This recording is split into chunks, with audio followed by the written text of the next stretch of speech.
primeiro lugar, dizer que não vou conseguir, de facto, ter aquelas imagens. Parabéns ao Hugo, do Dom Jorge, como está, e como ao Martim, que de facto são muito interessantes.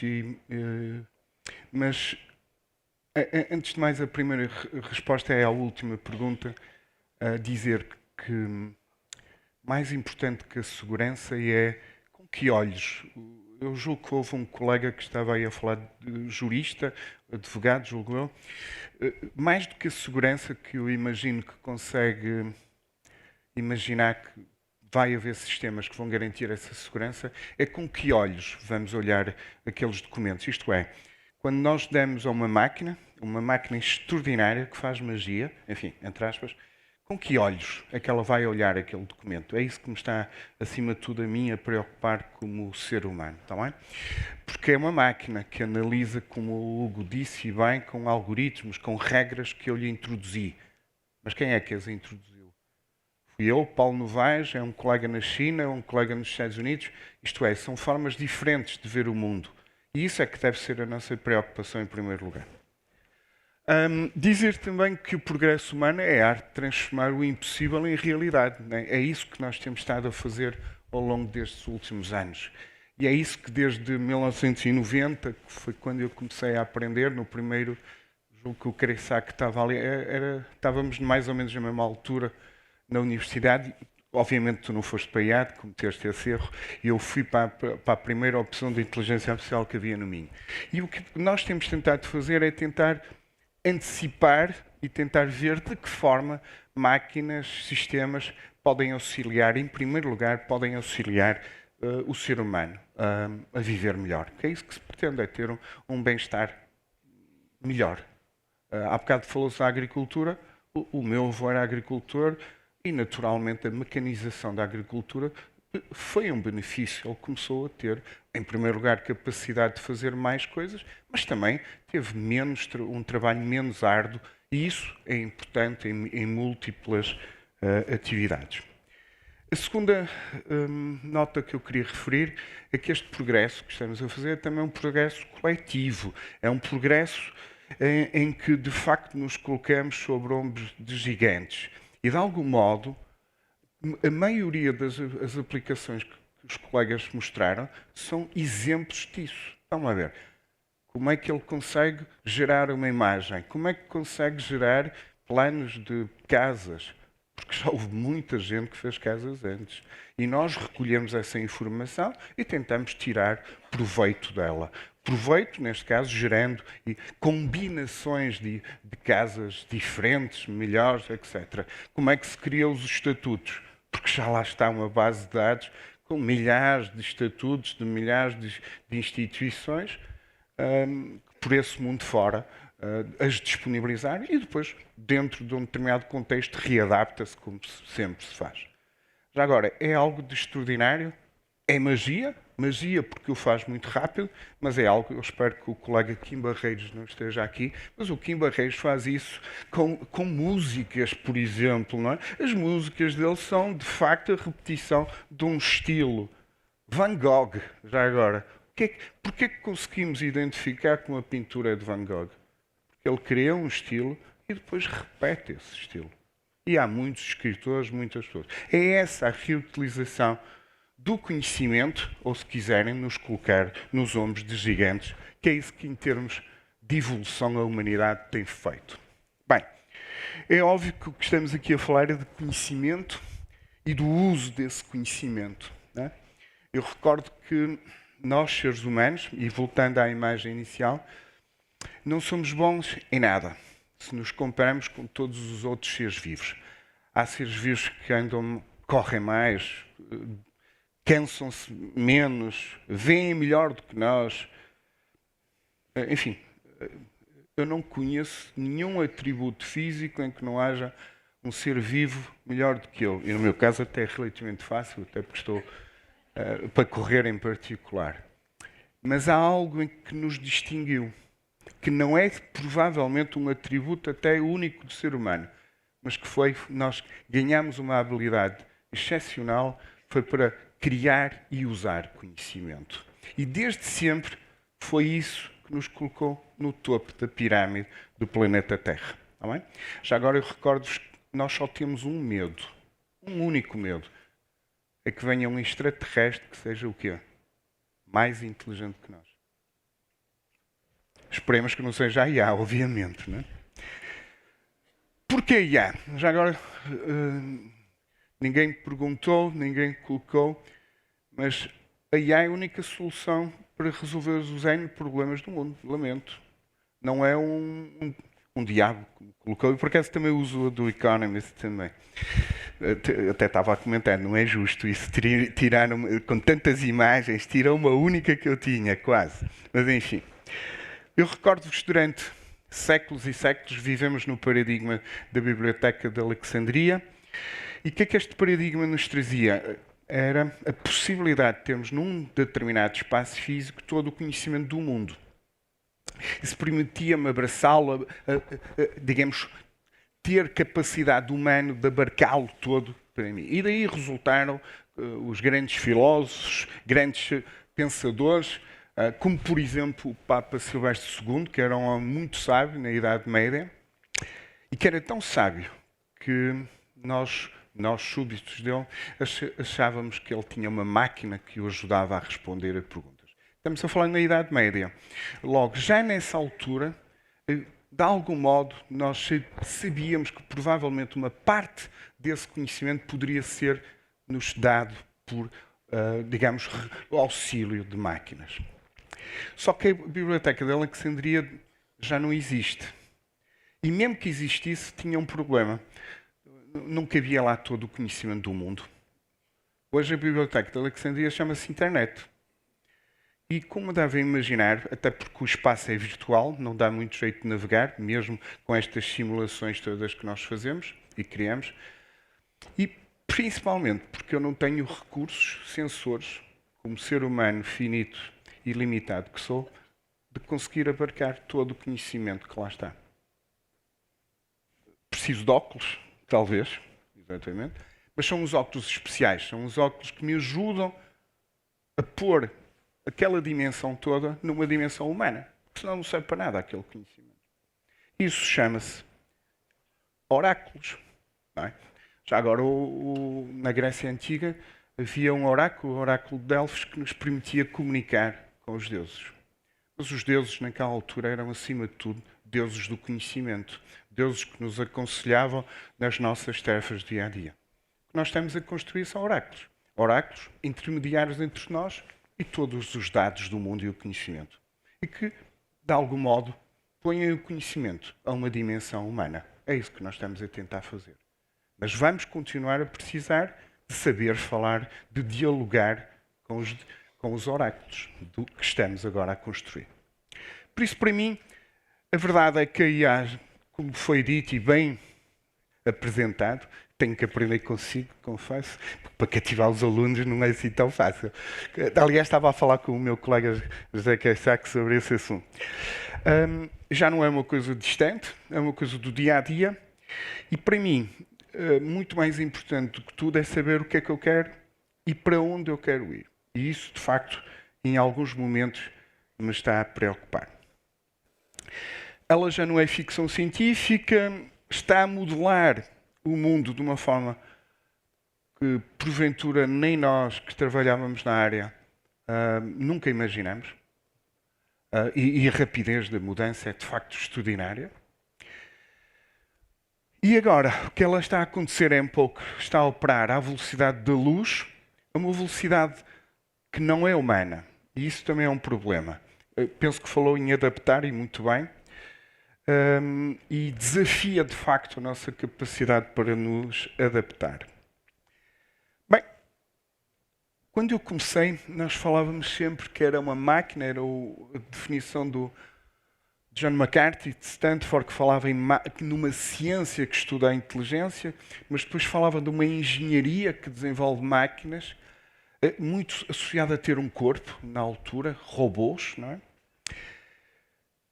Mas eu acho que hoje a IA já não é só isso. É, de facto, a única forma de, provavelmente, voltarmos a colocar o mundo, pelo menos essa é a minha esperança. Eu queria dizer já, antes de mais, que a minha visão não é totalmente maioritária e ampla na comunidade da IA, porque eu sou católico e praticante já agora. E isso, obviamente, modela-me também a forma como eu vejo o mundo e vejo a minha profissão e a área onde eu trabalho. Mas acredito que a inteligência artificial pode ser a chave para, acima de tudo, um mundo mais amplo, mais criativo e, sim, também mais humano. E por isso que ela arrancou, e como arrancou e estamos na primeira fila, vamos tentar ver o que é que se pode fazer. Tal imagem. Primeiro, nunca houve uma tecnologia que tivesse uma aceitação e uma utilização tão rápida. Nem a Google, nem os primeiros motores de busca o tiveram, nem os telemóveis que em Portugal, aliás, não deixa de ser sempre estranho quando nós estamos a assistir a algo, até um concerto de música, a ver arte, e provavelmente a arte que mais é utilizada é a reprodução em vídeo. Nós é que somos os culpados já agora, não é? Porque isso é que nos torna menos humanos. Não me levem mal, não estou a criticar quem estava aí a tirar fotografias, mas o que é importante não é o guardar, é o memorizar, não é? Ela tem tido acima de tudo, até o momento, ela tem sido a chave para o aumento da produtividade. Porquê? Porque melhora os nossos processos. E sim, é verdade. Há bocado mostrava uma imagem do Einstein com uma máquina de calcular. E isso é importante, acelerou a capacidade de nós fazermos mais em menos tempo. Há ali alguns exemplos. Eu tentei manter a dualidade do bem e do mal. Por exemplo, em Portugal já se criaram coleções de moda na área do pronto a vestir. Aquelas imagens são de um colega nosso que trabalha em imagiologia. Há bocado falava-se a fazer relatórios para eletrocardiogramos. Nós já fazemos para tomografias, tudo automático, depois por validação dos médicos. Obviamente o Sr. Padre Afonso a seguir irá falar de armas. A mim, mais que preocupar com o mau uso, porque de algum modo as armas, podemos também ver pelo lado positivo, porventura neste momento nas guerras e em particular na Ucrânia, se não fosse o uso de armas autónomas teríamos um nível de mortandade muito maior, provavelmente. Mas preocupa-me, por exemplo, a utilização dos dados. Este é um exemplo até já ultrapassado, este já foi corrigido, mas a utilização da tal experiência e dos tais dados do passado, como há pouco o colega advogado de algum modo preconizava, mas mantermos os erros do passado. Não é? Porque estamos a utilizar conhecimento que já tivemos no passado. E como é que vamos ultrapassar isto? Porque vivemos um tempo novo e vamos depois no fim falar disso também. Num tempo novo não se podem, porventura, cometer os erros do passado. O ecossistema da IA generativa, como os colegas falaram, que disparou, que nos permite fazer coisas extraordinárias. E brevemente vamos ter o Amália, o LLM português, que vai garantir já agora que os olhos, não vai garantir os olhos, porque discernimento isto ainda não tem, mas vai pelo menos garantir que o português seja mais correto, mais adequado, e vai usar as expressões que caracterizam o português, mas não seja, porventura, se alguém lhe perguntar qual é a comida preferível, vai-nos dar um bacalhau. Enfim, eu vou ter que dizer à moda de Braga, sendo eu de Guimarães, mas pronto, mas reconheço que é melhor. E no qual nós vamos estar envolvidos também. Este é um novo mundo. Aqui estão alguns exemplos de uma IA muito ligada à análise de dados. Por exemplo, este é um exemplo que está a ser feito na Universidade do Minho em colaboração com as Águas do Norte e mostra, por exemplo, a evolução de algumas características para o tratamento das águas em estações de tratamento de águas. Por exemplo, o uso do Copilot, é a versão que temos lá na universidade, em que eu lhe pedi para dizer quem era o Paulo. É um mundo que faz magia, um mundo de zeros e uns. E é importante não esquecer isso. Um mundo de zeros e uns. Que faz magia, que utiliza operadores matemáticos, a dedução, que aplica receitas, a indução, já agora, que tenta olhar para os dados e descobrir quais são as receitas, mas que, porventura, porque já passamos há muito tempo na escola e nos esquecemos que a indução não gera conhecimento, gera hipóteses que têm que ser comprovadas e por isso podem estar erradas. E é por isso que alguns dos sistemas falham ou alucinam, não é?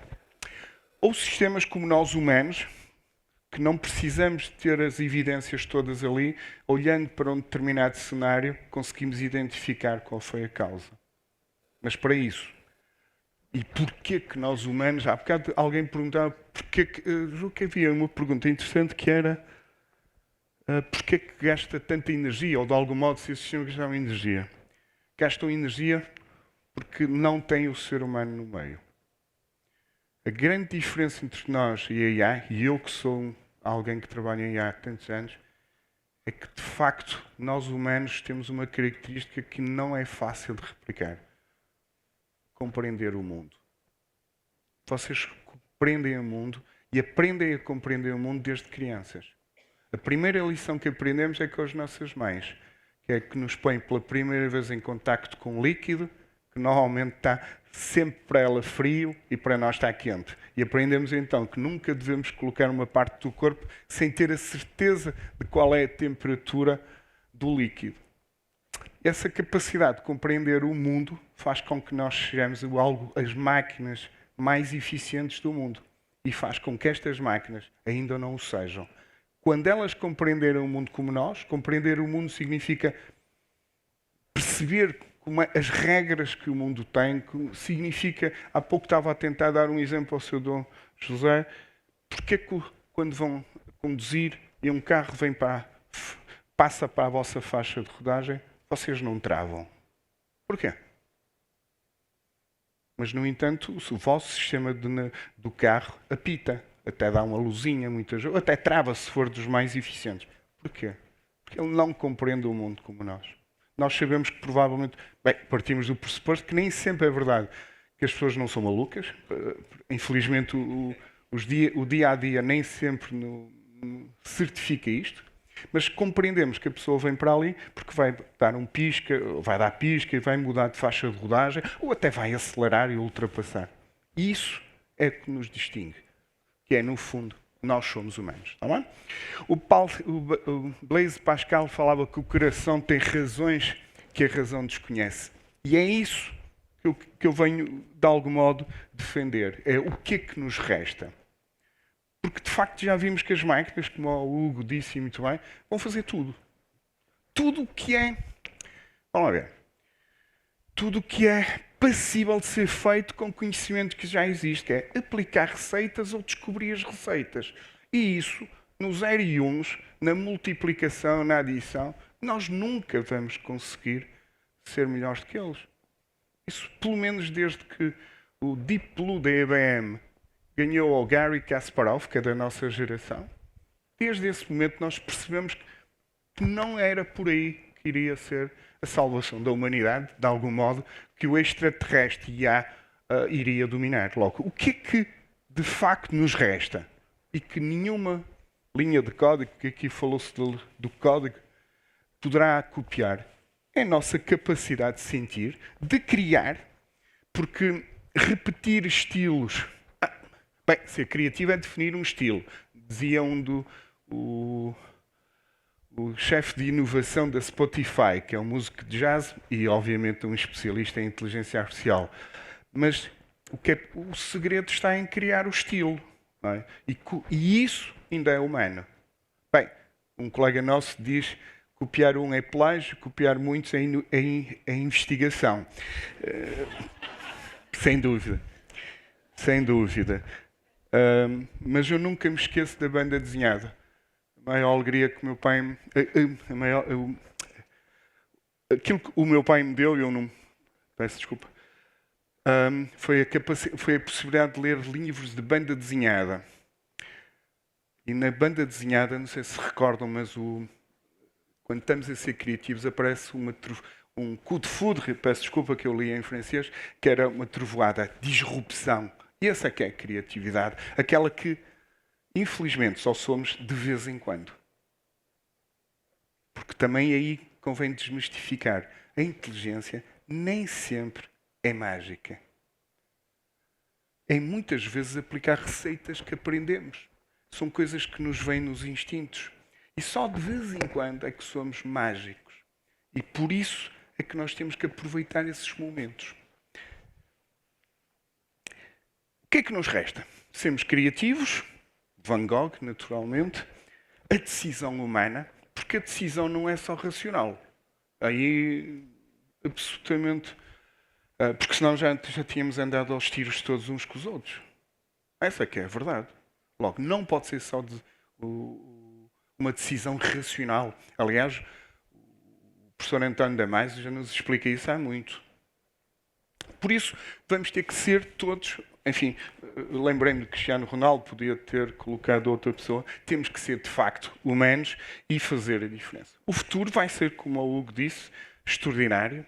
Vêm aí agentes conversacionais, logo na primeira linha, que vão pegar em receitas, por exemplo, hoje se eu quisesse fazer um bolo, teria que ir ao Google e ele dizia-me receita para fazer bolo de chocolate.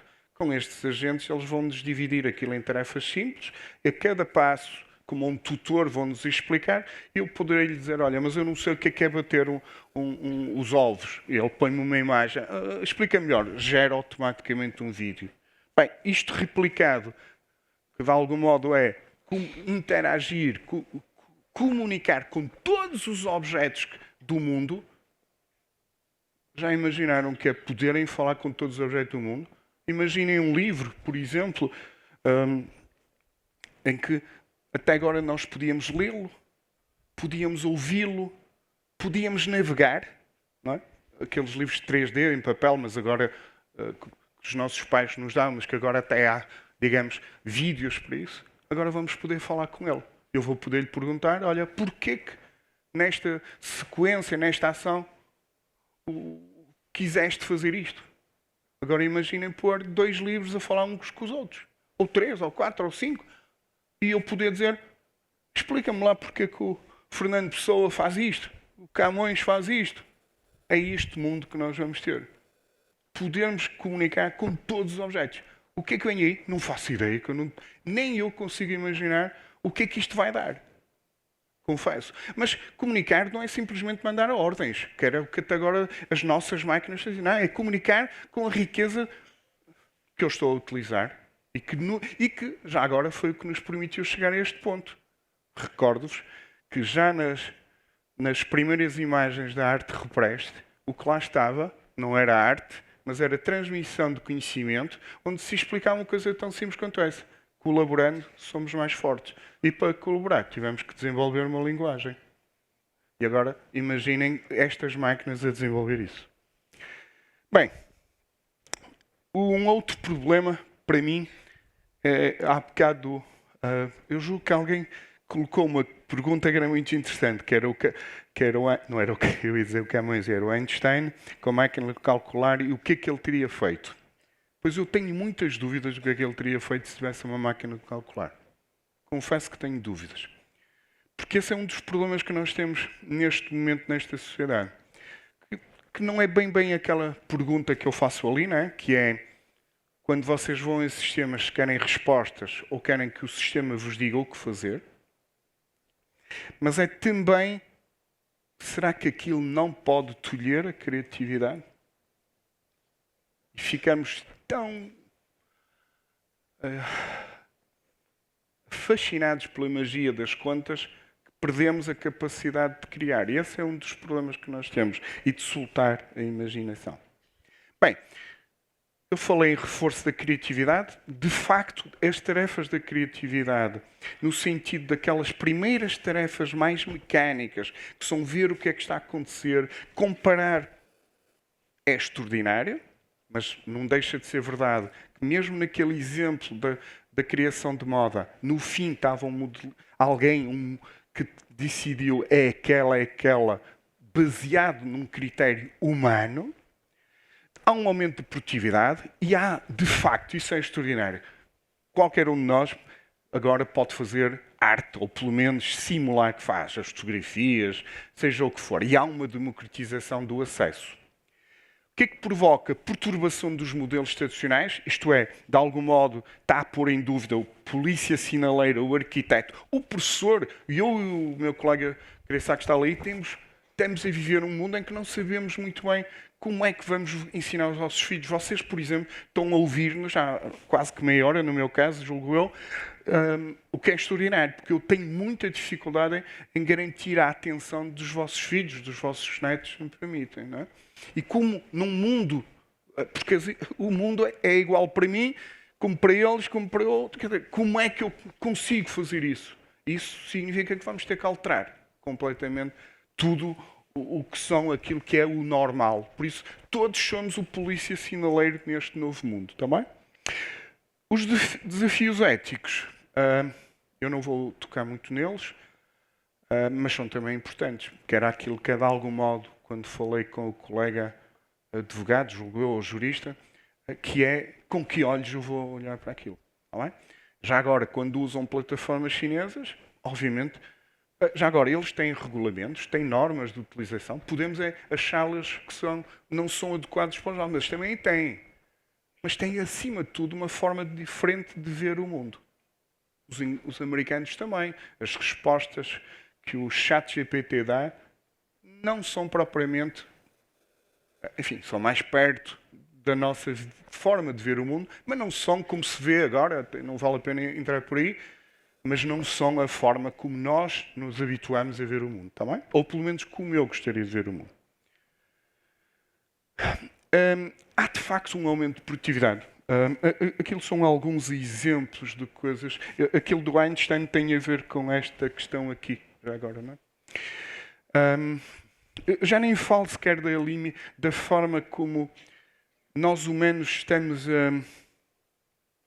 a não saber lidar totalmente com estas ferramentas. O exemplo do meio, peço desculpa que está em francês, que só agora que me apercebi, mas que nem tem muito a ver com IA, tem a ver com a utilização, em particular, dos telemóveis, enfim, das formas ultra rápidas de comunicação, que faz com que, por norma, nós tendemos a simplificar a linguagem. Por si só não tem mal, porque há muitos exercícios que mostram que um texto escrito de acordo com o que aprendemos ou um texto simplificado tem o mesmo nível de expressividade. Mas a verdade é que foi este mundo daqui que nos permitiu chegar aqui. E podemos, ou agora, refazer um retrocesso, não sabemos as implicações que isso possa ter. E mesmo na produtividade, já agora convém olhar bem para os gráficos, é que às vezes olhamos mal. Este gráfico diz que a qualidade da decisão, é aquele primeiro ali, aumenta com IA. Obviamente, se eu tenho os dados mastigados, se me permitem usar esta palavra, que me diz tudo o que aqueles dados dizem, a minha decisão tem que ser melhor. Ou melhor, deverá ser necessariamente melhor. Mas, curiosamente, reparem que os picos não estão no mesmo sítio. Isso significa que, sendo verdade que a qualidade é melhor, a densidade da decisão, quanto mais complexo é a decisão, nós perdemos alguma coisa. Porquê? Provavelmente por causa da máquina do calcular do Einstein. Ou então de uma coisa que ainda é pior, que é a ilusão do conhecimento. Cuidado com isso. A segunda que nos diz, é outro gráfico interessante, diz que de facto estas ferramentas, as atuais, estamos a falar, e já agora estamos a falar, isto tem para aí um ano, logo isto tem a sua implicação neste momento, tá bem? Mas diz também que em criatividade muito melhor, acelera, mas que em decisão complexa prejudica a decisão. Porquê? Por causa daquilo que também o disse. Nós não sabemos muito bem, a maioria de nós, quais são como é que funciona a IA, não percebemos corretamente estes processos e, por isso, como vamos usando e a coisa vai correndo bem, vamos facilitando. E depois, um dia, descobrimos que aquilo tomou a decisão errada. Já agora uma outra observação. Tentando dividir o mundo, eu sou engenheiro, não posso dividir por muitas, em 3 níveis. Pessoas sem competências, algumas competências, muito altas competências. Quem é que acham que tira mais proveito destas ferramentas? Bem, os de baixo têm obviamente a dificuldade de não compreenderem como funciona e naturalmente estão a delegar a cognição. E ao delegar, perdem o controle, perdendo o controle, é complicado. E agora dos outros dois. Bem, nos de topo, o que está provado é que acelera. Por exemplo, alguém como eu vai fazer perguntas sobre a inteligência artificial. E se me permitem considerar que sou, digamos, conhecedor de alto... Enfim, tenho amplos conhecimentos nessa área. Acelera. De facto, sim, recorda-me coisas que naquele momento poderia me ter esquecido. Pronto. Mas em qualidade não ganhei. Não há ganhos significativos. Onde permite ganhos consideráveis é nas pessoas que têm as competências, digamos, suficientes médias. De facto, cola-nos aos experts. E isso sim, é por isso que aquele gráfico melhora. Não é? Agora, o problema é que pela primeira vez na nossa história, o nível de baixo é muito grande. É que antes eram meia dúzias, era um setor, era, se me permite, o meu avô agricultor, enfim. Não, agora somos muitos. Estamos muitos nesta área. Estou eu também em áreas sobre as quais eu não tenho nenhum conhecimento. E esse é que é o problema. Como é que vamos garantir? Não é que todos venham para cima. É que uma maioria ou uma grande parte venha. Isso vai ser um problema. Um problema muito grave. Num tempo em que muitos de nós não queremos respostas e queremos que nos digam o que fazer. E esse é que é o problema. O professor António Dias Figueiredo, de Coimbra, fala muito nesta questão da cognição. Eu só coloquei o slide porque eu sou professor, tenho que pôr texto, senão o Sr. Dom José vai dizer o que é que este tipo veio aqui fazer, não é? Cuidado quando delegamos. Ao delegar, perdemos o controle. E aqui o controle é fundamental. Por isso é que eu até fico espantado quando as pessoas falam em surfar a onda. Não sei se já ouviram esta expressão. Eu não quero surfar ondas nenhumas. Eu quero cavalgar a onda. Porque cavalgar é controlá-la. E controlá-la só se consegue com cognição alargada, e isso, excelente. Eu uso óculos para alargar, e para corrigir, neste caso, a minha visão. E eu ter um computador, um chat GPT que expande a minha capacidade de tomar decisão, é excelente. Ou então, que colabore comigo em tomadas de decisões. Aqui ao lado há fábricas onde a Bosch já tem sistemas de colaboração entre nós, humanos, robôs, máquinas e IA. Isso é excelente. Porque nós temos, enfim, na pior das hipóteses, temos o botãozinho. Mas ali em cima nós perdemos o controle.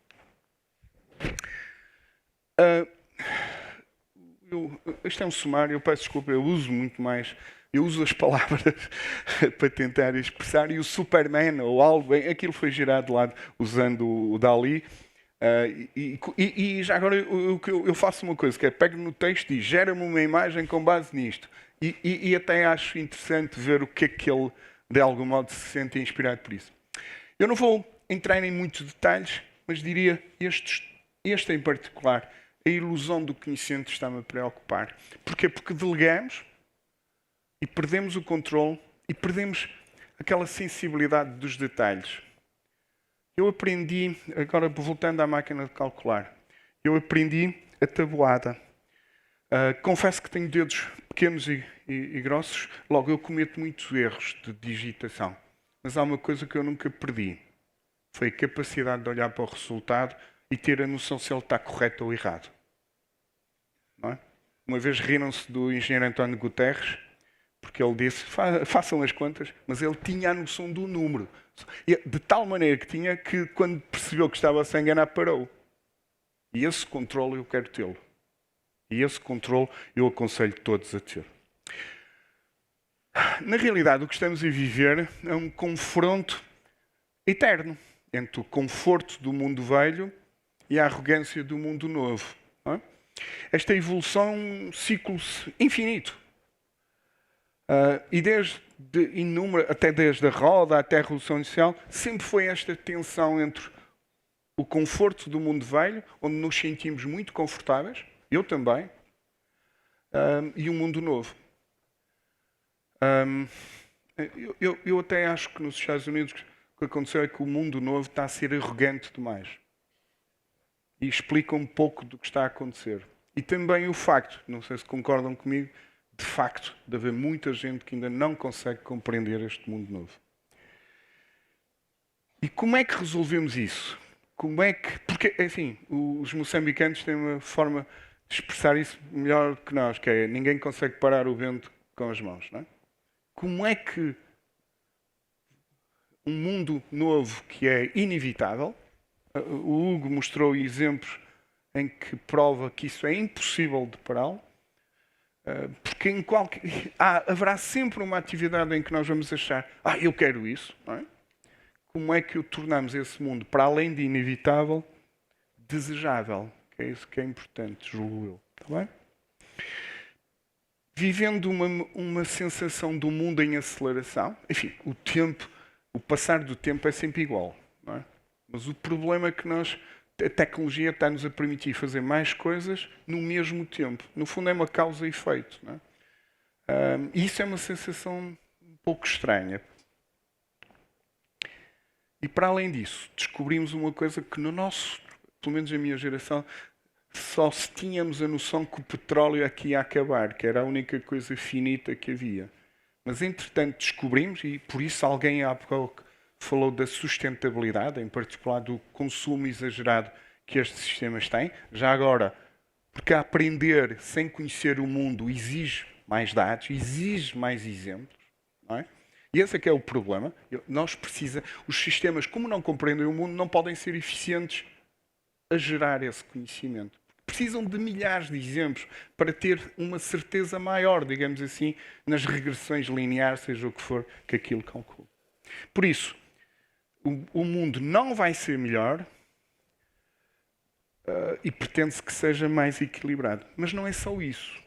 Como ainda vivemos no paradigma da internet, ainda estamos a viver sobre um efeito de uma revolução que está a ocorrer e que está em tempo real, o exercício mais difícil é, obviamente, o tentar fazer o zoom, não é? Vir e tentar perceber de cima o que é que está a acontecer. E o que está a acontecer é que nós não temos capacidade de percepcionar toda a informação que nos chega. Como é que explicam que hoje a maioria de nós... Vejam nas redes sociais, somos reativos. Já pensaram nisso? Nós reagimos. Nós não conseguimos processar toda a informação. Nenhum de nós tem tempo para ser deliberativo, para pensar, para mastigar a informação. Isso explica-se. Há um overload de informação. E isso é um problema. Não é? E a IA pode, ou pelo menos vai tentar resolver isso, que é dar-vos ter ali uma camada intermédia que de algum modo filtra. Ou, se quiserem, coloca a dimensão numa dimensão, o conhecimento, a informação numa dimensão mais humana, sem entupir os nossos canais. Mas há um outro problema, porventura, que se acentua na nossa sociedade judaico-cristã, que é o medo de errar, que é estranho, não é? Porque, assim, a IA, em teoria, e o novo mundo devia nos ajudar a cometer menos erros, não é? Não aumenta a produtividade, não aumenta, seja lá o que for. No fundo, alerta-nos para detalhes, logo, a nossa decisão deve ser melhor. E isto também é algo que nos deve fazer pensar, porque para ser criativo, inovar, é preciso arriscar, é preciso errar. Eu não tenho soluções, como já viram. Senão não estava aqui, com todo o respeito. Pronto, a questão é que há uma incerteza, está-nos a provocar uma incerteza de um mundo melhor para todos no final. Para todos é a palavra-chave, para mim. E a pergunta é como resolver isso. Isto é, como está ali, eu tentei explicar, que é este mundo inevitável também seja desejável. Bem, de algum modo, eu dei a resposta a muito, que é colocar o homem e o ser humano no centro de tudo isto. Nada de extraordinário. Nós há muito que sabemos que os nossos sistemas informáticos devem ser concebidos para o ser humano, mas hoje essa necessidade ganhou uma dimensão absolutamente crítica, porque nós, seres humanos, ao usar a entrar neste novo mundo, estamos, digamos que, perdidos. Ou perdidos não será, mas estamos, no mínimo, com o hardware desatualizado. Não sei se concordam com a minha afirmação. Por isso, soluções, como o Hugo disse, compreender bem, não é compreender, saber os detalhes, é perceber como é que aquilo funciona. Para perceber se a máquina calcular, se aquela ferramenta serve para aquilo e com que bases ela utiliza. Olha, responder à pergunta que o colega há bocado colocou, que é: posso lá colocar os meus documentos? Eu diria: não. Não pode. Vai ter que ter um sistema proprietário no seu escritório para poder usar. O Supremo Tribunal de Justiça de Portugal vai ter que ter também um sistema, porque obviamente os juízes vão ter que usar isto, porque é impossível discernir de todos os processos, de toda a informação do mundo, humanamente é impossível, logo eles vão ter que ser sistemas com eles, só que terão que ser sistemas locais onde colocam os documentos, que garantem a proteção e que já agora usam um LLM português, porque também tem que olhar aquilo com olhos de Portugal, de portugueses, porque essa é a nossa cultura, esse é o que nós somos. Vamos ter que aprender muito mais e rapidamente a adaptar-se, mas boa notícia, isso desde sempre é a nossa grande arma. Não é? Aliás, julgo que é o Miyakoto que diz que a adaptação é a chave do sucesso da humanidade. A perspectiva crítica, não aceitar que lhe digam o que fazer, mas queiram saber porquê. No fundo, querer as respostas e deixar a decisão para nós. Explorar a criatividade colaborativa com estas ferramentas, não tenho dúvidas disso. E eu diria preservar a essência humana. Esse é, de facto, o que é importante para mim. Ora bem, eu não tenho respostas. Diria que quem falaram em vários sites, eu diria que o Yann LeCun é, porventura, o colega que tem tido uma maior preocupação com isto. E é, de facto, já agora, é o chefe de inovação do Facebook, é um dos pais desta revolução da inteligência artificial, da aprendizagem computacional, mas que há uns tempos disse-nos isto. A inteligência é aquilo que faz de nós humanos e a inteligência artificial é simplesmente uma extensão dessa qualidade. E é isso que deve ser e como deve ser percebido. Não é uma ferramenta, porque na realidade já é um artefacto tem características muito especiais. Uma delas é ter autonomia, até aprende, mas não deixa de ser um artefacto. Por isso, como eu não tenho respostas, o que vos digo é abraçar isto com consciência. Claro que é uma palavra mágica, que cada um de nós tem uma definição provavelmente diferente do que é consciência. Mas, porventura, a responsabilidade, já sabemos o que isso é, compreendemos, e é isso que temos que fazer. Solução: a arrogância do mundo novo precisa ser temperada com a sabedoria do mundo velho e, acima de tudo, saber qual é o caminho que queremos seguir. Mas isso já em Alice, no País das Maravilhas, nos tinham dito. O futuro é nosso. E nós é que temos que saber moldá-los. Também fui buscar uma imagem de dois momentos de criatividade dos seres humanos, Miguel Ângelo e o Pablo Picasso, dois homens absolutamente de tempos diferentes e completamente diferentes até nos usos e costumes, mas que mostram que a criatividade humana é a solução e o ser humano é a solução. Obrigado.